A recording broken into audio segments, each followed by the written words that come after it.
How did you hear about the life encounter? Well, the first time I heard about this was 2 years ago when Konstantin invited me to come to one.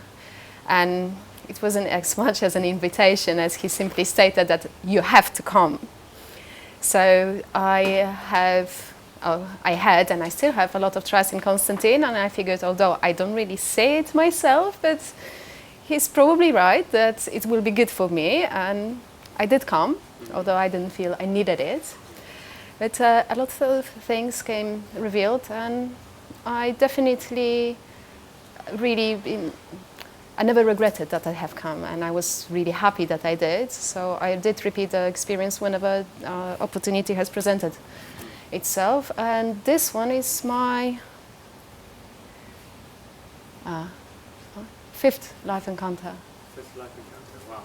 And so, obviously when he invited you the first time, you may have had a few expectations about what it was about. So tell me a little bit about that. What were your expectations? Okay, so this is a story because each year for Indonesian Orassy, it's a third time I've come, and for each year it has been different because for me it's been journey, and as time passed and as I've done at work, things have completely shifted. So the first year, I didn't think I needed it. He told me about this amazing structure, which at a certain level, like intellectually, I completely understood what he was saying, but I had no idea what it was about. So he told me about this, and I did come, and I was tuning into it, and I could feel the potency and the wonderful things it was capable of, and the intricacy with which it was built, like beyond the physical form. However, I did approach it from a completely misplaced space, because it was just like, what can it do for me? It's like, I'm here, give me what you have to offer, I'm ready to receive, I'm a consumer. The second year, I did acquire a little bit more humility, and I was a little bit less full of myself, and I came with a space of, oh my goodness, I'm so messed up, I need help, please sort me out. And so it did help. It did. With each trip, it was I have gained a lot of things every single time, but they have been strongly limited by the space I was in when I was there. So this year I've come with no expectation whatsoever, because this year has been about my expectations not being met. So what's the point of having any, when that's going to lead to disappointment? And I must say that this year has been the most amazing experience when I didn't want anything. And it was about mutual nourishment and mutual giving. As much as I give into the mandala, as much I've been given in return. But it was from completely non-personal, non-Western space. I've done nothing for myself, and I had no need to do anything for myself. It didn't come because I give it quite a bit of thought. I didn't do it from like a space like, I'm so selfless, I just want to give, I'm going to sacrifice myself for others. No, it came from a space where there was a task that needed to do, and I'm capable of doing this task. So just because of that, just because I have this ability, I will do it. There was nothing that I will gain from it. There was nothing about feeling good that I'm doing something selfless. It was completely beyond that space, and it's still a little bit unconceivable for me, because there is still this niggling part of my mind. It's like, how can you do something like and not get anything from it? This brings this philosophical question whether there is true altruism, whether because even if you do something for others, you get pleasure from it. That's the thing. I moved to the space where there is no pressure. I got no pressure. I got no satisfaction. There was strong feeling of purpose. That needs doing. You have the ability. Therefore, you do it because that's how it works. You're here doing the work. I'm here to do the work, and it really felt for the first time in my life that I had my innermost purpose. I discovered it was revealed to me. It was nothing that's been told to me. It was nothing I thought of for myself. It didn't come from a space of feelings, wants and needs. It came from this most innermost and most sacred space. This year I managed to touch something that's really deep and really sacred, and I've been really humbled by it.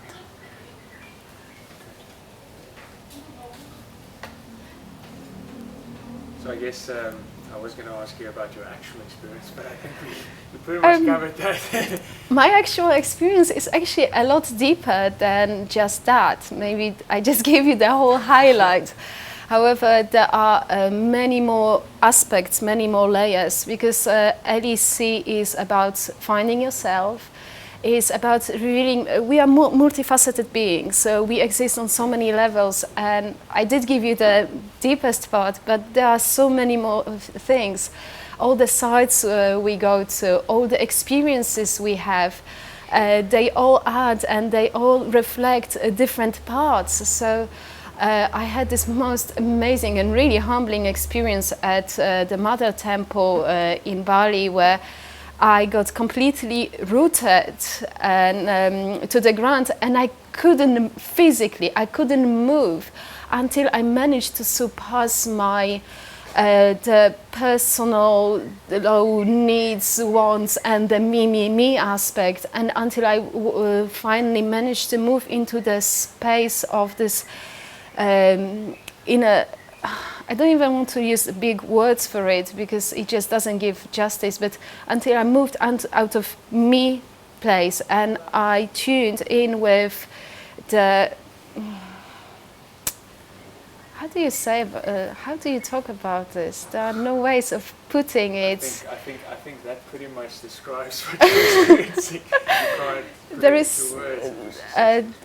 I don't know words in English language that could actually accurately describe the experience without sounding pompous. But it was just finding the true space, the inner true space, and that's when I was able to move. And then I had a beautiful experience because I could just feel the space I was in. I could truly feel the sacred, the creation, the vibration of creation resonating with my inner creation, the seed of creation within myself. And I experienced the site from a completely different perspective. It was beyond reliefs, it was beyond shape, it was beyond form. It was just resonance of two seeds of creation. So that was one experience, and another experience was when we went to see the performers, the Ketchak, and again it was second time I watched it. First time I thought it was like, oh, they're not really good. I was observing, I was judging. I had that ability to tune into someone's psychic space, and I was like, oh, he's at this level, he's at that level. Well, he's doing pretty good job, and so it went. And this time I really felt it. I got immersed in it. I could feel the energy, the spirits being called upon, and I was just present with them. It's like the performers, they opened a different space. They brought down the heavens, and I could actually appreciate it and notice it beyond of like, that's a cool performance of Balinese culture. Yeah, tick on my list. Yeah, I've seen everything in West to Bali. No, it was actually a little bit sad experience because I could notice a lot of tourists not appreciating, completely missing the whole point of it, and they still do it. They still do it. They really don't mind it because this is their practice. This is how they bring the sacred into their lives. Exactly. And there were many more experiences. I don't know how much time we have. What about how do you find? Because I mean, it's easy to just say, okay, I'm going on a journey. I'm going to just backpack somewhere. I'm going to India, blah blah blah. But it's kind of like, and while there's a space for that where you go off on your own, and because you need that. How do you find the group dynamic on these LECs? Because you're actually experiencing, you're co-sharing some of these experiences and getting like sort of facets from different people at different stages. How do you find that experience? Again, there are a few different spaces as I progress on my journey. Before it was contrasting and comparing. It's like, oh, he had much better experience than me. It's like, why didn't I get such a good experience? And then the other one is like, no, my experience was definitely much better. I'm so evolved. And again, as I progressed, things started shifting, and it's like, wow, that is so amazing that this person had this experience, and it's like, oh, I'm so happy for him to be on this journey. However, this year I've seen myself, the facets in all those people. I've seen a bit of myself as people were giving it feedback, as they were sharing. It's like, this year it was like, wow, I totally relate to this. This is my experience as well. It's like, wow, it's like, I really know what you're talking about. Yes, this is really the experience I had. It's like, what a cool way of putting it. It's like, and so the group dynamic, it really helps to understand the experience, and for me it helps me to be able to talk about this and put it into words, because I get the sense, I get the feeling, and I do struggle a lot with expressing it. And the way when I see other people having the same experience and sharing it, it helps me kind of clarify it within myself. And the other beautiful thing is that we are in a group, and there is time for sharing, and we share a lot of experiences, but there is a lot of people are very respectful of private space, and while being with others you can be on your own. But still feeling the support. They create a space for your own individual experience. They create a space for you to handle and process a lot of things, even if they are hard or not. There is this love and support. I know, again, it sounds really tacky, but it's not about the words. It's just this. It is energy. This something that's holds you there and allows you the space to do your own thing. It's like we do a lot of things together, but we do them as individuals. Very good. And the balance in it is just right. Very good. That's you say you struggle sometimes to say what you think. I think what you just said was very, very, very good. And I think it definitely captures my experience as well. It's as you say, it's the group social dynamic, but you're also doing the work individually, and so these two interplay quite nicely. It's very well put, actually. Thanks.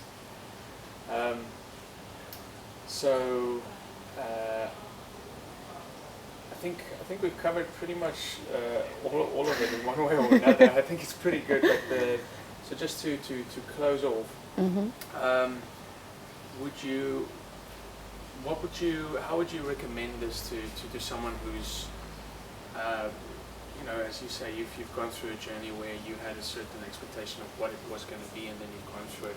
So now with your this new perspective that you have, how would you recommend this to someone watching this? Like, how would you explain it to someone if you're trying to say, like, come join this journey? Well, okay, let's talk about this. And there is one more thing I want to add. Anyhow, how would I recommend it? It's really hard and it's very individual. But the thing that what LEC does, what Life Encounter does, is it's a place for people who feel there is something more to life, who are searching, who know that there is more to just work and family, who are searching for deeper meaning. And it takes those people who are looking for that and helps them to take all the layers and go straight to the point. It literally peels off and surpasses all the layers that are there and that are being offered through different courses of inner growth, inner development, or self-development. Imagine that it's like with the princess and the pea. It's you have 27 mattresses, and a lot of the stuff that's out there that's being offered, it just takes one mattress at a time. LEC, well, it takes a while. However, it just removes the whole lot, and you just find the pea. You find the pea, and you're able to finally comfortably rest. Find the pea. So, well, I would say this is a place that's with the it's the most straightforward way of finding the meaning, finding your own true purpose. It doesn't input anything to you. They don't tell you do's and don'ts. They don't tell you what it is. What it does, it just creates a space for you to find your own true self, to understand your own true nature, your true purpose and true meaning of existence. It helps you to find your own answer to the big questions the philosophers have been asking for millennia.